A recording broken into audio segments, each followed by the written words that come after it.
Ladies and gentlemen, good afternoon. Welcome to the press conference of the State Council Information Office. Today, we have with us Vice Chairman of the National Development and Reform Commission, Mr. Liang Weiliang, Administrator of the National Energy Administration, Zhang Jianhua, and Deputy Administrator of the China Meteorological Administration, Mr. Zhang Zuqiang, to brief us on ensuring energy supply and winter heating. They will also take your questions. Let's now give the floor to Mr. Liang Weiliang.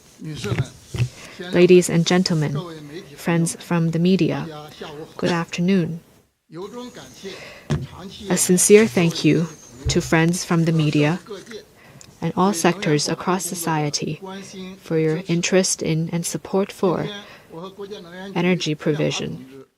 Today, together with my colleagues Jianhua of the National Energy Administration and Zuqiang of the Meteorological Bureau, I will brief you on ensuring energy supply and winter heating.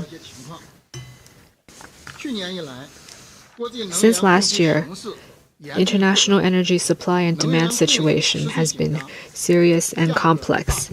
Energy supply has continued to remain tight and prices have fluctuated.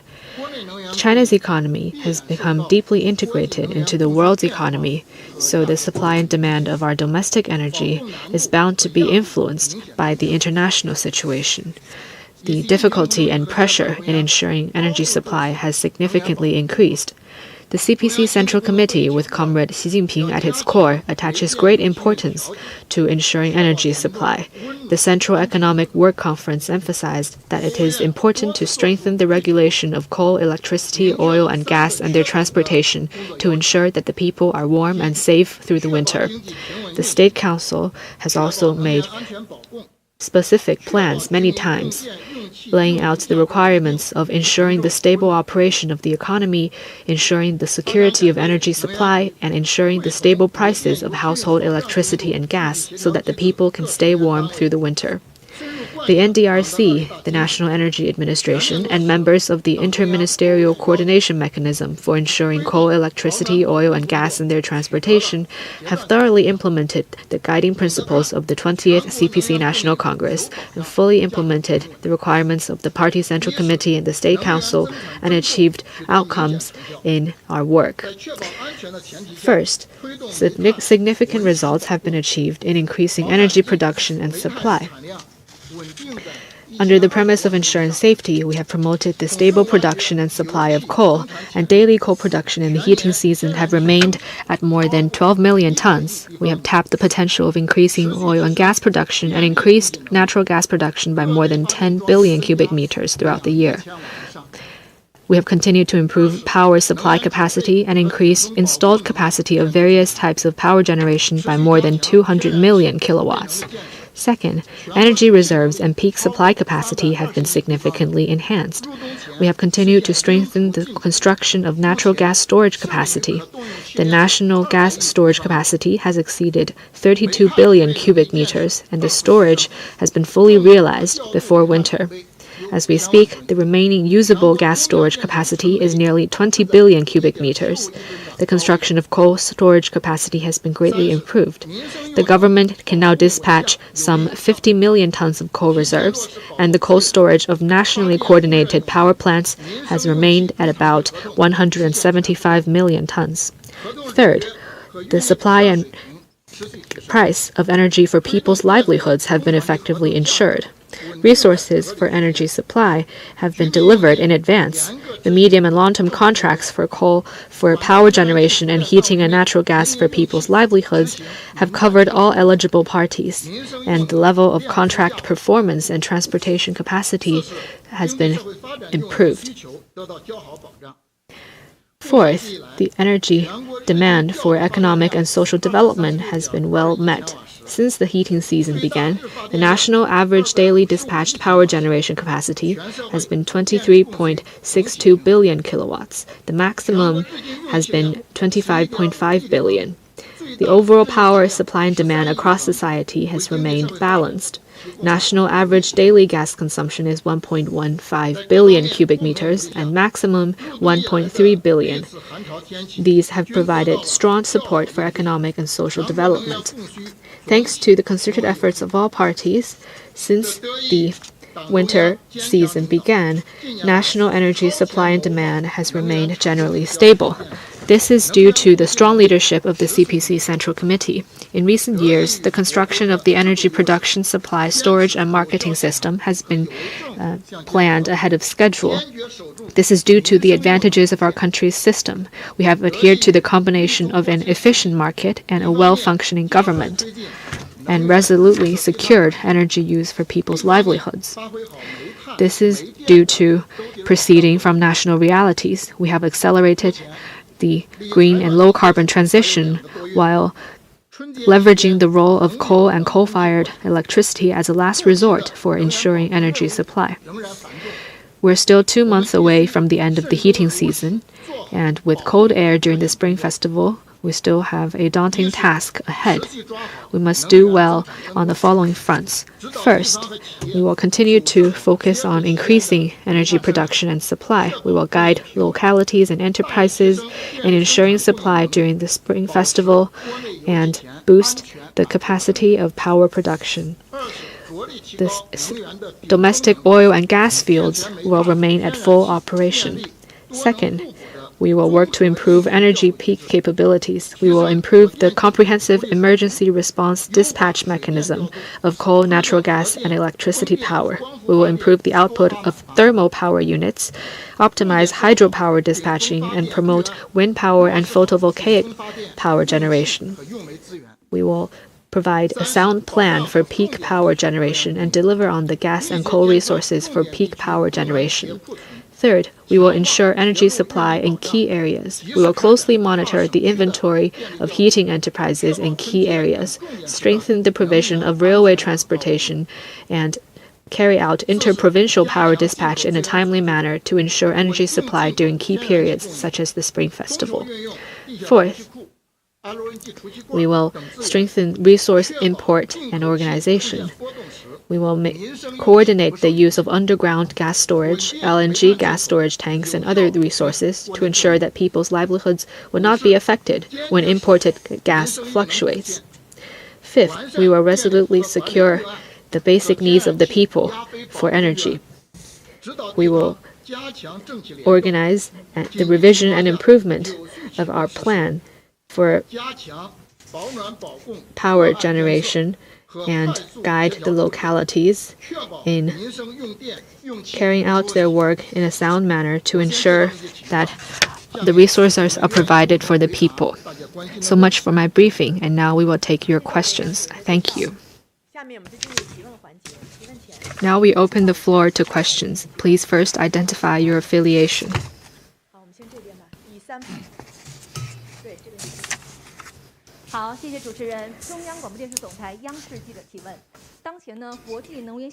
The global energy situation is severe and complex, and supply is tense.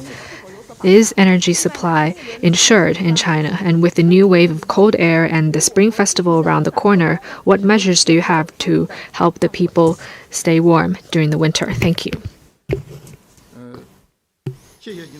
Thank you for your question. I know this topic is of high interest for many people, especially for the overall energy supply to our country. Since the beginning of last year, global energy supply has been strained and prices have surged. We have seen a significant growth of pressure on ensuring supply and keeping prices stable. Under the strong leadership of the central leadership and the State Council, we have taken a host of measures to respond to this situation and achieved notable outcomes in this area. Like I mentioned in my introductory remarks, we have safeguards for energy security of a country and stable and reliable supply of energies. The reason for this conclusion is that we have focused on 5 areas of work. First, there is room for increasing production and supply. Second, we have long-term agreement for overseas purchases. Third, there is reserve of main energies. And fourth, there is policy for price stability. And fifth, we have contingency mechanism for ensuring supply. About the first priority area, coal is the fundamental energy source for our country, and in these years, we have significantly increased output of advanced coal production.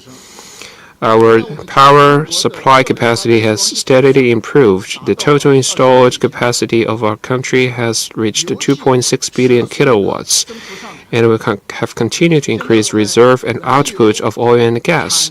And now crude oil annual output has increased to more than 200 million tons. Our natural gas annual output has reached about 220 billion cubic meters. And about the second priority area, where many people have the question that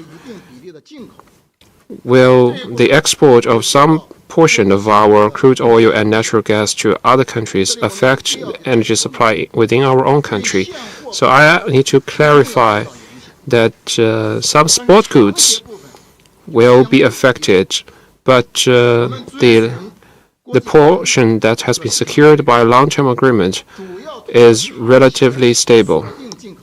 We'll continue to follow international customary practices and market laws, and many use long-term agreements to lock in energy resources.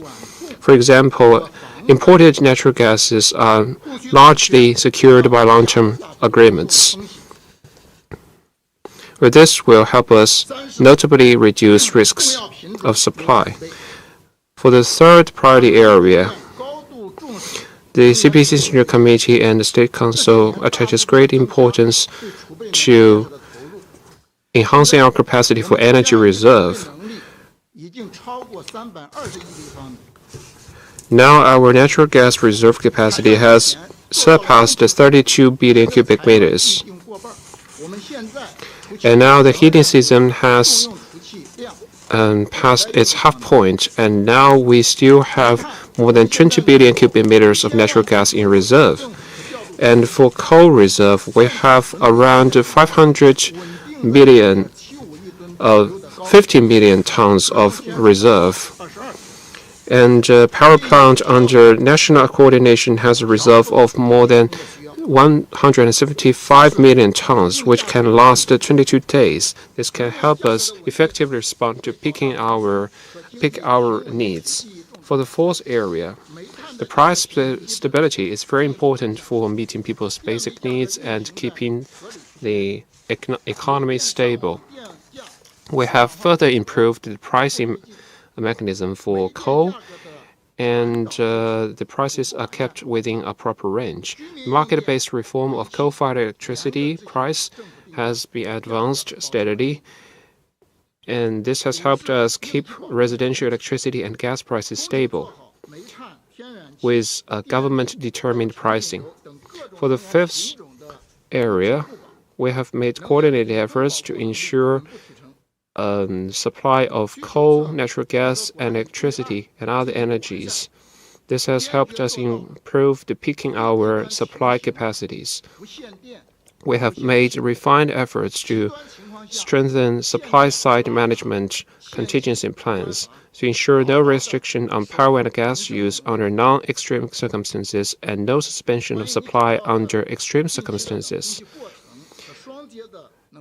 As you mentioned, we are facing a cold wave, and which will push up need for heating. At the same time, we'll see some freezing weather. This could affect the production, transport, and transmission of electricity. Based on our experience drawn from previous years, before and after the Spring Festival, demand for energy will decline somewhat. So we have enough resource to guarantee the heating needs, which are caused due to the declining temperatures. Even if energy consumption goes beyond expectation under extreme circumstances, we can activate contingency plans to ensure people's basic needs are met. So all in all, we can guarantee people's needs to have a warm winter and have a harmonious spring festival. But of course, we cannot lower our guard in face of this round of cold wave.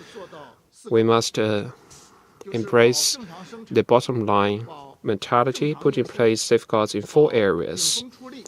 That is, ensure not ordinary production, ensure ordinary transport, ensure peaking hour supply, and ensure fast response to isolated emergencies.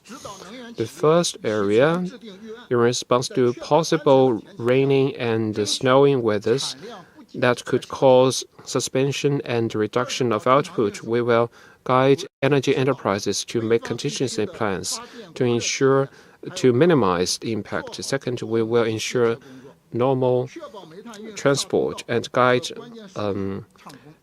power generating and heating enterprises in northern parts of China to ensure sound work of transportation, especially at the main channels and key hubs. Third, about peaking our supply, we will strengthen coordination to mobilize all resources at hand to meet people's basic needs, especially increased needs during extreme weather. Fourth, we will ensure quick response to isolated emergencies. Thank you very much for your question.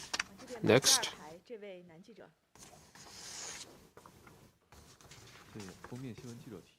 The cover.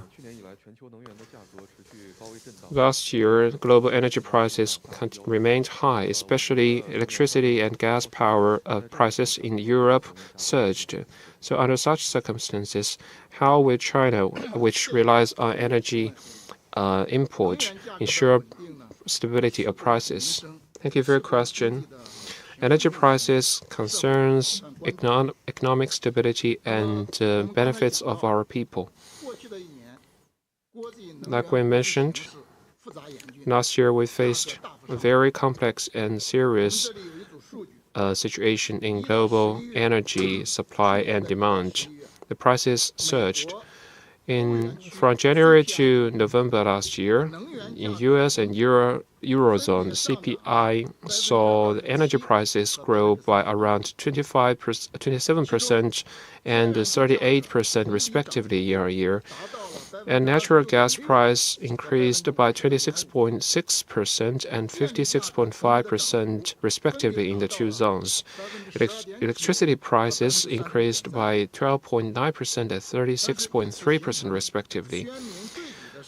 By contrast, facing the same impacts from the international market and the same extreme weather,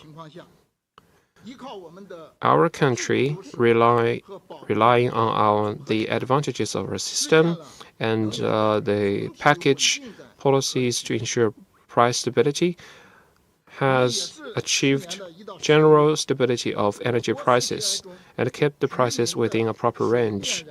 From January to November last year, the CPI of China on water, gas, and electricity prices for residential needs increased only by 3%.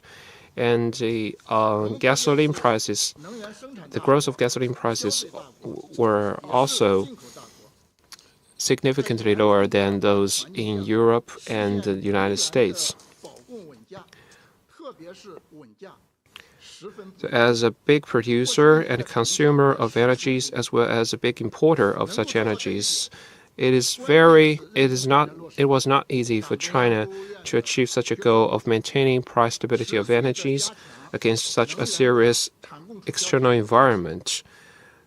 The key to this feat is that we have faithfully implemented the decisions of the CPC Central Committee and the State Council and continuously improved our reserve, supply, and sales system for energies.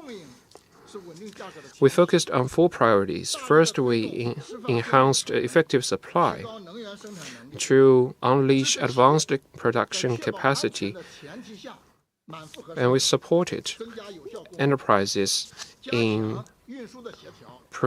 producing at full capacity while ensuring safety to strengthen effective supply. And we also strengthened coordination of transportation to ensure well coordination of the whole supply chain. Second, we improved pricing mechanisms. Such mechanisms are key to keeping prices stable. We used innovative measures to promote a new market-based pricing mechanism for coal to ensure medium to long-term prices are kept within a proper range. We deepened market-based reform of coal-fired electricity, and the government determined the prices for residential electricity use.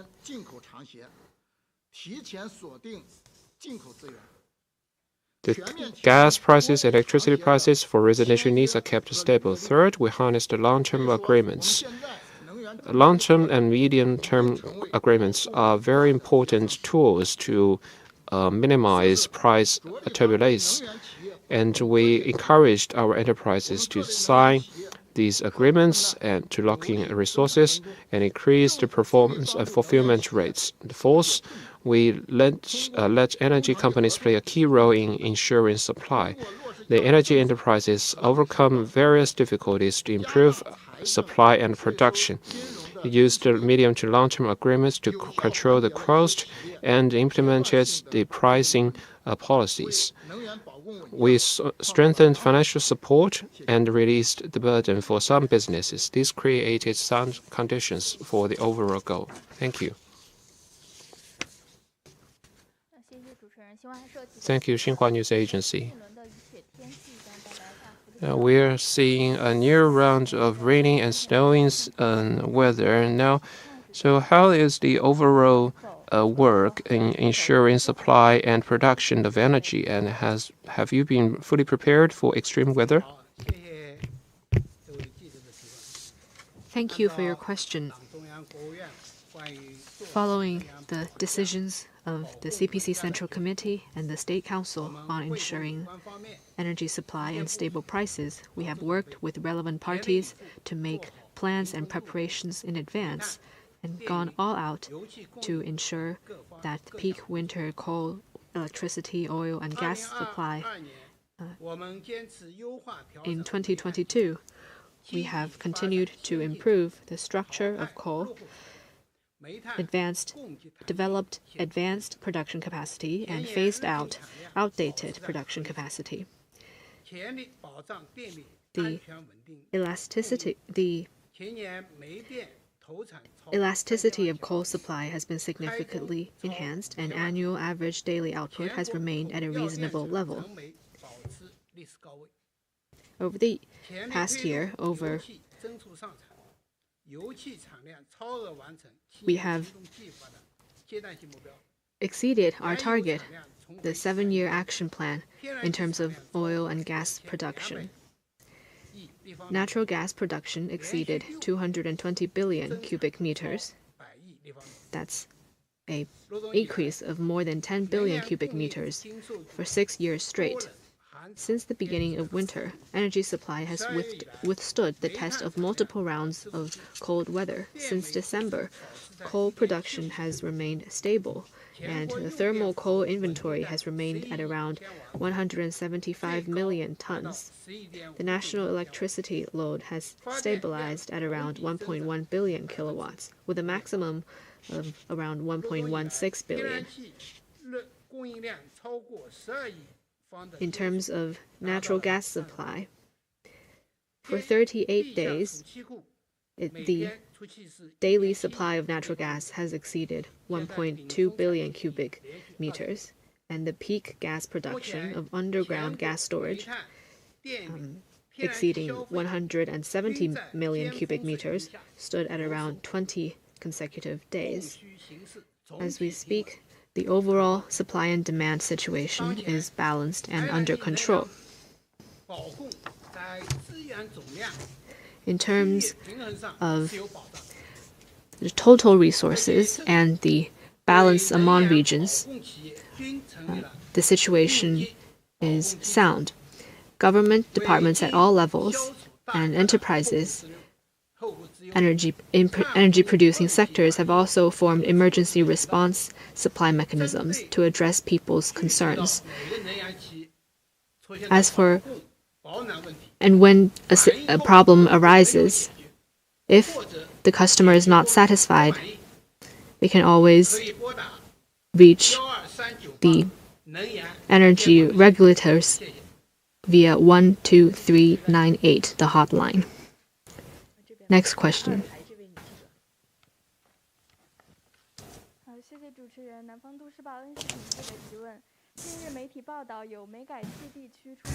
In recent days, there have been media reports about restriction of purchase or even cutoff of supply of natural gas for households.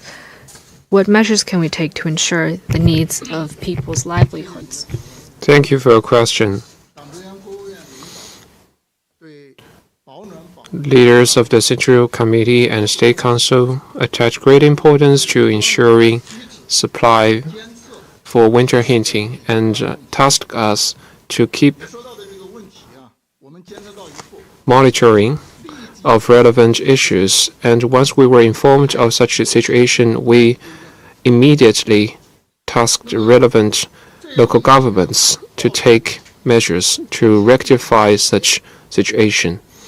And these cases have revealed the fact that some localities and enterprises have not fully implemented relevant measures to ensure supply of gases for people's basic needs. Therefore, we need to draw lessons from these cases and further urge localities to fully fulfill their responsibilities. I need to stress here that the total volume for ensuring national heating needs is enough. The volume covered by contracts signed before the heating season is bigger than the anticipated demand, and in fact, the actual consumption since the beginning of the heating season is below expectation. So the overall reserved volume is enough for meeting the consumption needs. So any locality, any enterprise should not restrict use or suspend supply under any circumstances.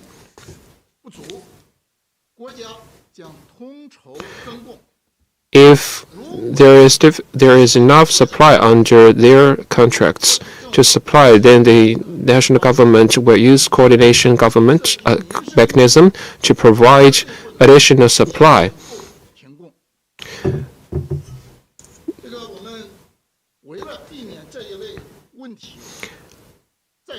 Any violator will be held accountable, and in order to resolutely avoid such cases in the future, we will urge local governments to fulfill their responsibilities and also urge relevant enterprises to fulfill their social responsibilities. First is the responsibility of local governments to support, monitor relevant enterprises and provide last resort support. Local governments must strengthen targeted support for energy supply enterprises that are under difficulty. And in necessary circumstances, they need to provide subsidies.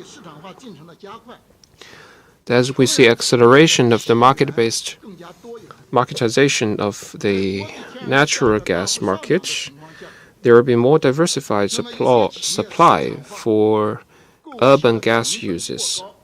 In some cases, some enterprises have bought gas at at a cost that is too high, and therefore meet some temporary difficulties in operation. So, in response to these questions, the local government must to form tailored plans to help these enterprises overcome those difficulties and ensure the enterprises can fulfill their supply responsibilities. And under extreme circumstances, if some enterprises face the risk of suspending or abandoning supply, then local governments must fulfill the last resort responsibility under all circumstances. No excuse.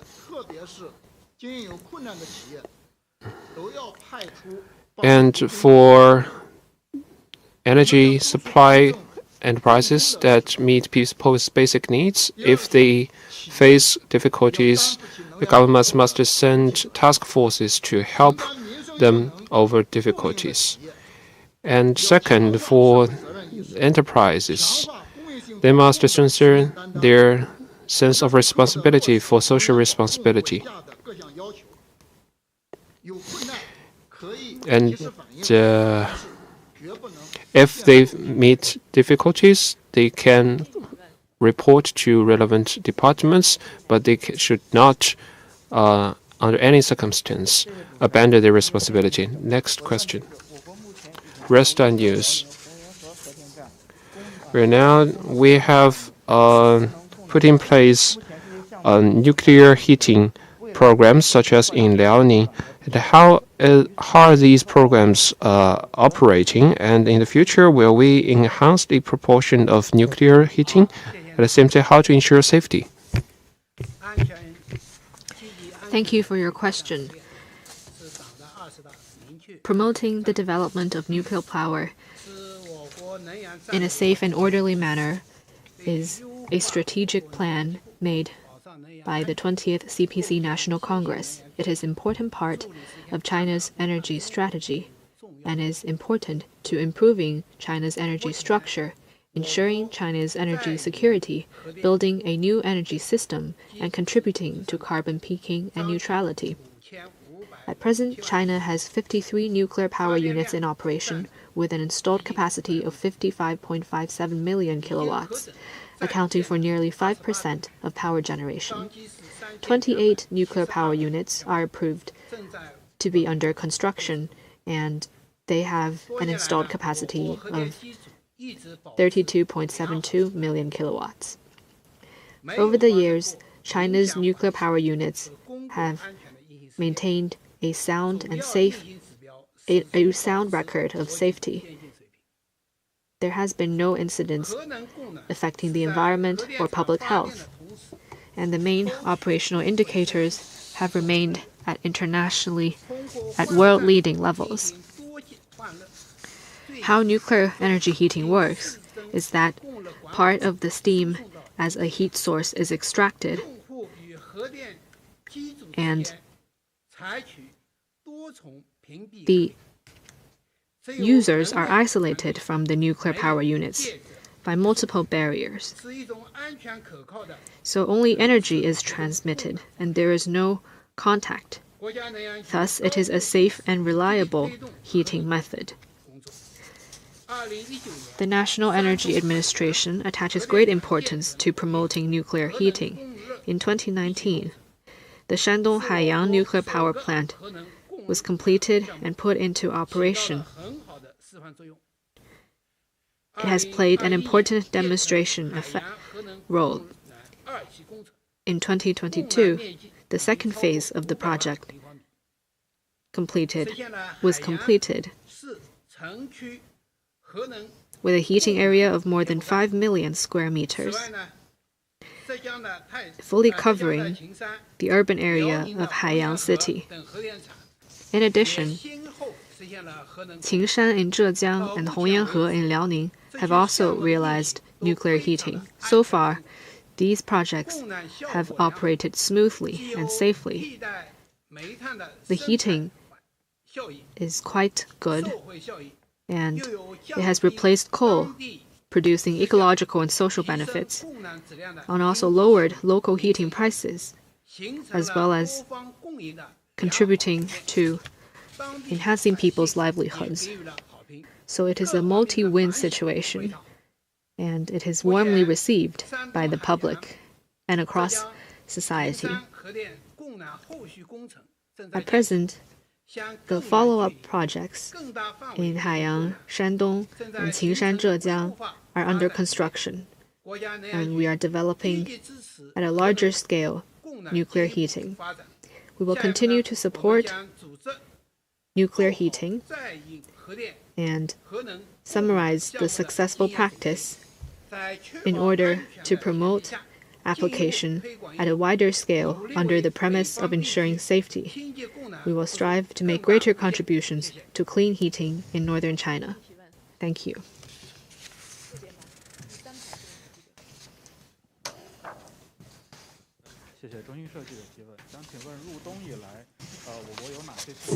My question is, what are the main climate characteristics this winter? What challenges have they brought to energy supply? And what will the weather be like during Spring Festival? Thank you for your question. There are two main characteristics. In terms of temperature, it's slightly lower than the average by about 0.3 degrees Celsius, and it has been fluctuating at a high level. At last December, the temperature was 1.2 degrees Celsius lower than average. And since January, it has been 2.3 degrees higher, so there's been a fluctuation. The second characteristic has to do with precipitation. There is around 40% less precipitation compared to normal years. In terms of the impact on energy supply, the cold air activities will bring low temperature and wind and rain and snow. So the first impact on energy supply is that the people have more needs for energy for heating. And second, the electricity generating equipment and the raw materials, including the transportation of coal, will face greater pressure. So these are the two impacts. Our relevant departments have maintained close collaboration and communication and adopted timely measures to reduce the impact of negative weather. As for the weather this Spring Festival, we expect mostly sunny and cloudy days in northern China, and there might be more rain in the south. From the 11th to the 15th, a large part of China has been impacted by the first wave of cold air, and the second wave will deliver impact from the 19th to 23rd, and the third wave starting from the 23rd. We will step up monitoring and release information on a timely manner so that the people can have a safe and warm Spring Festival. Thank you.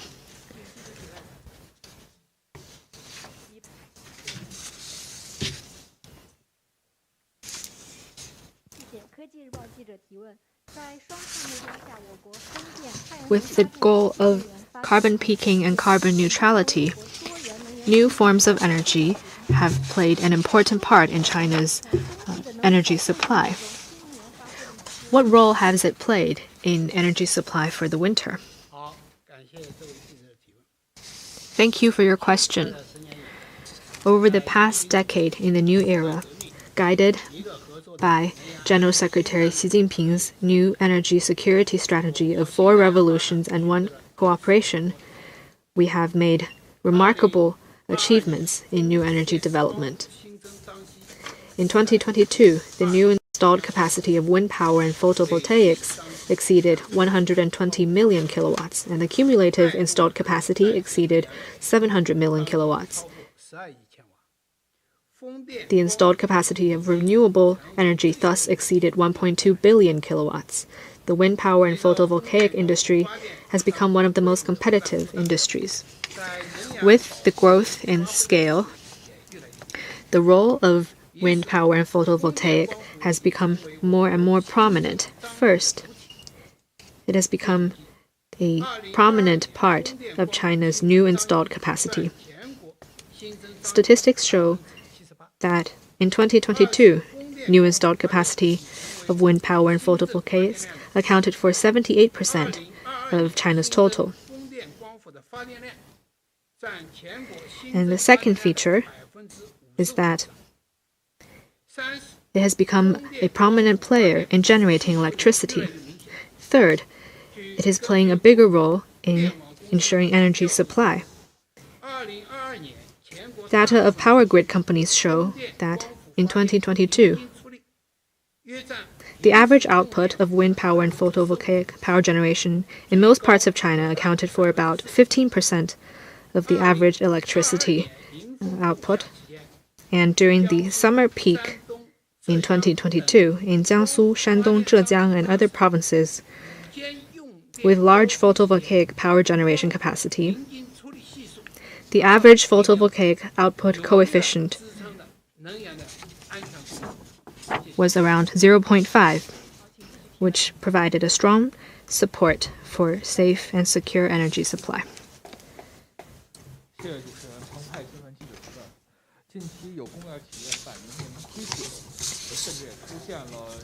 Some heating enterprises have run into operational difficulties recently. Some of them even had to suspend heat provision. What measures can be taken to address this issue? Thank you for your question. The issue you raised is about isolated cases. After some verification and research, these cases do exist, but we have addressed these issues through coordination. Though they are isolated cases, they have taught us a lesson that we must continue to guard against risks and vulnerabilities, and we should never let any risk that could affect winter heating for our residents materialize. For some heating enterprises, due to the rise of cost for burning materials, they are facing rising pressure for operations. But we need to put that into perspective and take targeted measures to help them address difficulties. From the perspective of energy supply, we need to follow through on 5 tasks. The first is safeguards for resources. Enterprises providing heating for people's needs, regardless of their size or type of ownership, they should all be covered by the medium to long-term contract scheme, and to strictly enforce relevant pricing policies to cut down the cost of burning materials. The second, the price and subsidy policies. For enterprises that are reporting serious losses due to the rise of fuels, local governments must promptly provide financial subsidies. And when the heating season is over, the prices can be adjusted in accordance with relevant laws and regulations to help enterprises reduce cost. And third area is about ensuring localities fulfill their responsibilities. Like I mentioned, under certain circumstances, local governments must perform a safety net role with no excuse. The fourth is about taking targeted support measures for businesses. For concrete and specific difficulties reported by task forces should be dispatched to help those enterprises. The fifth area is monitoring and quick response mechanisms. Right now, a key task is to prevent certain risks from materializing. We have established isolated case coordination mechanisms and also the hotline 12398, monitoring and complaint filing hotline, which was mentioned by Mr. Zhang. And through these channels, we can ensure that all isolated cases will be handled and will be addressed. And so, last two questions.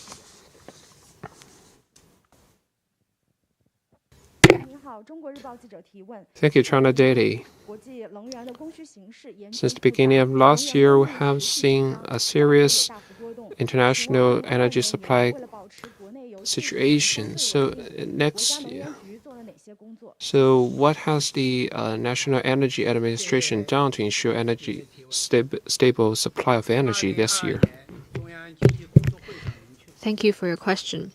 The Central Economic Work Conference in 2022 made clear that large enterprises, especially SOEs, should take the lead in ensuring supply and stable prices. In response to severe fluctuations in the international energy market since the Russia-Ukraine conflict, the NDRC and the National Energy Administration, in conjunction with various departments, localities, and enterprises, have carried out the following work. First, we have made clear market expectations since the beginning of 2022 and controlled the growth in gas consumption. This has contributed to preventing huge high-priced LNG spot imports and also prevented further aggravating the fluctuation in the international market, contributing China's part to stable international market. Second, we have vigorously increased reserves and production to ensure supply and stable prices. In 2022, domestic natural gas production increased by more than 10 billion cubic meters for 6 consecutive years. So we are seeing a decline in the demand for gas imports. Third, we have strengthened the development of a new energy system featuring complementarity between multiple forms of energy.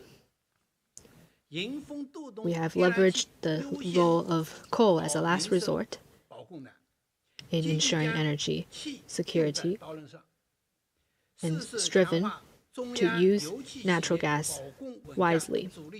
Fourth, we have strengthened the role of central oil and gas enterprises as the main force in ensuring supply and stable prices. We have actively implemented a comprehensive pricing of resource pools of domestic production, and we have worked to maintain overall stability of the price range. Fifth,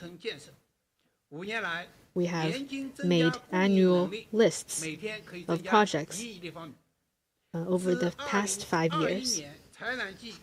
The average annual supply capacity has increased by 100 million cubic meters per day in the past 5 years. We have worked to basically eliminate the bottlenecks of infrastructure development since 2021. And in so doing, we can ensure supply in the peak periods. Last question, please. Energy enterprises find that the contracts, mid to long-term contracts, are important to energy supply, but some enterprises also find that they cannot fully fulfill them. How can we promote work on this front in the coming year? Thank you for your question. Like we mentioned, medium to long-term contracts have become stabilizers and anchors for ensuring energy security and ensuring supply. This is also an important institutional innovation we made based on our national realities. It is very important for stabilizing expectations at both the supply and demand sides, ensuring stability of prices, controlling cost, and increasing reliability of supply.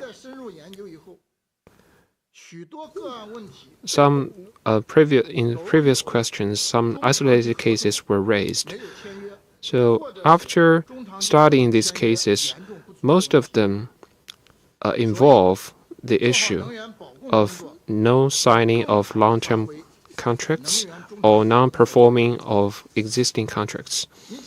So we need to better harness the role of these contracts in ensuring price stability and supply of energies in the future.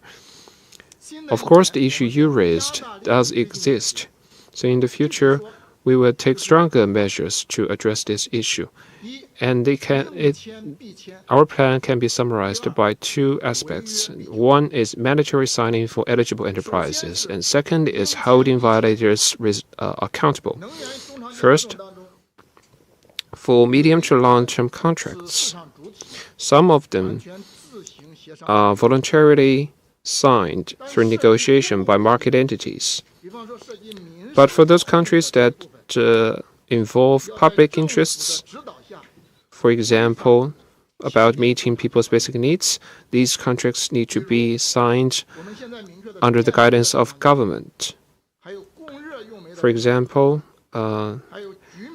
coal for electricity generation and natural gas that are supplied to meet people's basic needs. These areas are covered by medium to long-term contract schemes. And mandatory signing is for 100%, that means all enterprises. And the contracts must be performed 100%. That is our requirement. And now some small-sized enterprises in heating and gas supply do not have enough knowledge about this scheme and are not making full use of this institution. So relevant departments and local governments must strengthen publicity campaigns to help them gain stronger knowledge of this scheme. But of course, some enterprises say that they are not able to sign these contracts. So if they meet such difficulties, then relevant departments of localities must lend them help. The second part, holding violators accountable. Fulfilling obligations under contracts is a basic responsibility for enterprises. Signing a contract is very important, and performing contract is equally important. So now the price in market and the price under medium to long-term contracts have a certain gap. So some enterprises are not fulfilling their obligations under these contracts well. This is the issue we are addressing. We're now in all the medium to long-term contracts for coal for electricity and heating. We have received some complaints for non-performing of the contracts, and we have taken actions to rectify the violations. For all those contracts, there are provisions about punishment, which is if you owe an output for 1 month, then you need to make up for 3 months of output. And there are some cases in which the enterprises refused rectification. So we are taking forceful measures to ensure that they are held accountable, and these enterprises will be listed on the monetary system for discredited enterprises.